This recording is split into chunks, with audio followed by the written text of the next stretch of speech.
오늘 본문은 예수님께서 십자가에 죽으신 바로 다음의 내용입니다. 예수님께서는 모든 사람의 죄를 다 짊어지시고 십자가에 돌아가시면서 다 이루었다라고 말씀을 하셨습니다. 인간적인 관점으로 볼 때에 우리에게는요 한 가지 질문이 듭니다. 예수님께서 다 이루셨다고 하셨는데 무엇이 다 이루어지셨는가 하는 그런 질문입니다. 이스라엘 백성은 여전히 로마라고 하는 강대국 압제 아래에 있었습니다. 또 바리새인들은 여전히 자신의 힘과 능력을 의지하고 있습니다. 예수님께서는 십자가에 달리시기 전까지 수많은 기적과 사역들을 행하셨지만 지금 인간적으로 눈으로 볼 때 이루어진 것은 아무것도 없는 것 같습니다. 왜냐하면 사람들이 기대하는 것처럼 예수님께서는 왕이 되시지도 않았고 그들에게 군사적인 평화가 찾아오지도 않았기 때문입니다. 오늘 본문에서는 예수님께서 이루신 것이 무엇인가 분명하게 말씀해주고 있습니다. 예수님이 십자가에서 돌아가시던 날은 오늘 말씀에서 보고 있는 것처럼 안식일을 준비하는 날입니다. 유대인들에게 가장 크고 중요한 날이 무엇입니까? 바로 안식일이지 않습니까? 그래서 한우 전날이었던 그날 거룩한 날을 준비하기 위하여 유대인들은 다시금 그 빌라도를 찾아가서 십자가에 달려있는 그 사람들을 내려달라고 요청을 합니다. 안식일을 하루 앞둔 상황에서 십자가에 달린 자들이 죽음을 맞이하기 위해서는 조금 더 빨리 그들에게 죽음을 맞이하도록 해야 했습니다. 십자가에 두 팔과 두 다리가 달려있다 하더라도 그들의 죽음에는요 시간이 필요했습니다. 그래서 두 다리를 부러뜨리면 더 이상 두 다리로 자신의 몸의 무게를 지탱할 수 없었기 때문에 더 빨리 죽음을 맞이했습니다. 그래서 군인들은 예수님의 좌우에 십자가에 달려있던 두 사람의 다리를 꺾었습니다. 그리고 나서 예수님께 다가갔는데 그들의 눈에는 이미 죽으신 예수님을 보았기 때문에 예수님의 두 다리는요 꺾지 않았습니다. 그래서 군인 중에 한 명이 그 예수님의 죽음을 확인하기 위하여 어떻게 합니까? 창으로 예수님의 옆구리를 찔렀습니다. 그러자 예수님의 몸에서는요 물과 피가 쏟아져 나왔습니다. 예수님께서는 완전한 하나님이셨지만 이 모습을 통해서 사람의 몸을 입고 오셔서 완전히 십자가에서 죽으셨다는 것을 우리에게 분명히 보여주셨습니다. 여러분, 예수님이 십자가에 죽으신 이후의 모습을 이렇게 자세하게 우리에게 보여주는 이유가 무엇이겠습니까?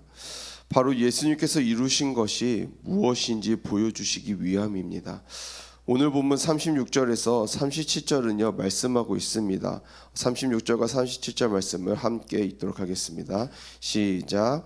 이 일이 일어난 것은 그 뼈가 하나도 꺾이지 아니하리라. 한 성경을 응하게 하려 함이라. 또 다른 성경에 그들이 그 찌른 자를 보리라 하였느니라. 아멘. 이 요한은 예수님의 뼈가 꺾이지 않은 것과 사람들에게 창이 찌른 것에 대하여 이미 성경에서는 응하게 하기 위하여서 하신 것이라고 기록하고 있습니다. 출애굽기 12장과 민수기 9장에 보면 이 어린 양의 뼈가 꺾이지 않은 내용을 담고 있습니다.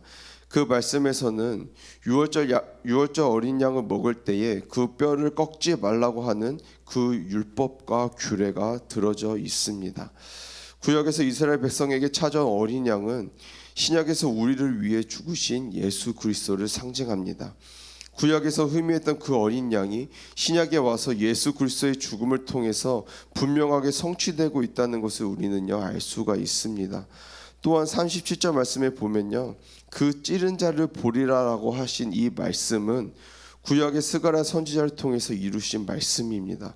스가랴 12장 10절 말씀 함께 읽도록 하겠습니다. 시작.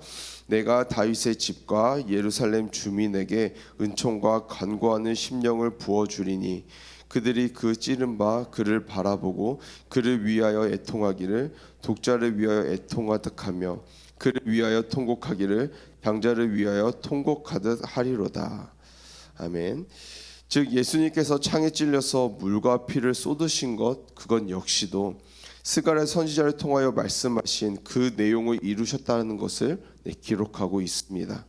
따라서 우리는 예수님께서 다 이루셨다라고 하신 이 말씀이 하나님의 말씀이라는 것을 분명하게 알 수가 있습니다. 예수님께서 이 땅에 오신 이유, 예수님께서 이 땅에서 하는 수많은 사역들, 그리고 예수님께서 가르치신 수많은 내용들이 하나님 아버지의 뜻과 하나님 아버지의 말씀을 이루시기 위함이었다는 것을 분명하게 보여주는 겁니다. 따라서 우리가 사람의 눈으로, 인간적인 눈으로 바라볼 때는 아무것도 이루어진 것이 없어 보인다 하더라도 예수님께서는요, 이미 죽음으로 모든 것을 다 이루신 것입니다. 여러분, 우리가 삶을 살아가면서요, 고민을 할 때가 있습니다. 과연 하나님께서 나에게 말씀을 주시고 이 말씀을 다 이루셨다고 하셨는데 왜 내 삶에는 변화가 없는가? 왜 내 삶은 여전히 고통 가운데 있는가라는 그런 질문을 던질 때가 있습니다. 그러나 이미 예수님께서는요, 죽음으로 모든 것을 이루셨기 때문에 우리는 그 말씀을 의지하며 살아가는 것입니다. 요한은 또 다른 두 사람을 언급하면서요, 예수님의 죽음이 말씀의 성취라고 하는 것을 증언을 하고 있습니다. 이 두 사람은요, 아리마대라고 하는 요셉과 또 니고데모입니다. 본문을 보시면 이 요셉이라는 사람은요, 빌라도에 찾아가서 예수님의 시체를 받아온 사람입니다. 38절에서는요, 이 요셉에 대해서 소개를 하기를 예수님의 제자이지만 유대인들이 두려워서 그 사실을 숨기고 있던 사람이라고 소개를 하고 있습니다. 누가복음을 보면 이 요셉은요, 공회 의원이었고 그 당시 공회는요, 그 모든 사회를 주도하고 있던 가장 중심에 있던 기관이었습니다. 이 사람은 자신의 믿음을 밝혔을 때 유대인들로부터 받을 그런 보복이 두려워서 그것을 숨기고 있었지만, 지금 이 본문에서 볼 때 이 사람은 예수님을 믿고 두려움을 무릅쓰며 예수님의 시체를 가지고 왔습니다. 그리고 니고데모라는 사람은 또 어떻습니까? 이 사람은 한밤중에 예수님을 찾아왔던 사람이었고 그는 바리새인이었으며 유대인의 지도자였습니다.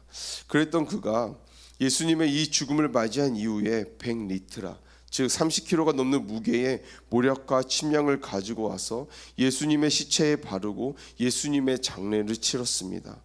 예수님의 그 시체를 가져다가 또 아무도 장사되지 않았던 새 무덤에 예수님을 장사하였습니다. 여러분, 예수님에게는요, 가족도 있고 제자도 있는데 이 두 사람이 장례를 주도적으로 치르고 있는 그 이유가 무엇이겠습니까? 바로 유대인들의 손에 죽임을 당했던 그 예수님이 바리새인이었고 공회 의원이었던 두 사람에게 장사됨을 통하여서 예수님에게는 어떠한 죄도 없다는 것을 분명하게 증명하는 것입니다. 오직 하나님께서는 하나님의 말씀을 이루시기 위하여서 그들을 통해 예수님의 죽음이라고 하는 것을 지금 증명하고 있는 것입니다. 사랑하는 성도 여러분, 우리가 예수님을 믿으면서 기대하고 바라는 것은 무엇입니까? 또 우리가 원하고 우리가 바라는 것, 그것이 우리 가운데 이루어지는 것이 아니라 하나님께서 우리에게 말씀하신 그것이 이루어지기를 간절히 기대할 것입니다. 인간적인 눈으로 바라볼 때 예수님의 죽음은 너무나 처참했고 너무나 허무하며 비참했지만 하나님의 말씀을 이루시기 위한 그 죽음은 완전한 죽음이었다는 사실을 믿으시길 바랍니다. 오늘 여기에 있는 우리 모두가 이미 말씀대로 이루신 그 예수님의 말씀을 의지하고 우리의 눈으로 우리의 생각으로 판단하지 않고 성경대로 이루신 그분의 말씀을, 그분의 능력을 의지하며 나아가시길 간절히 소망합니다.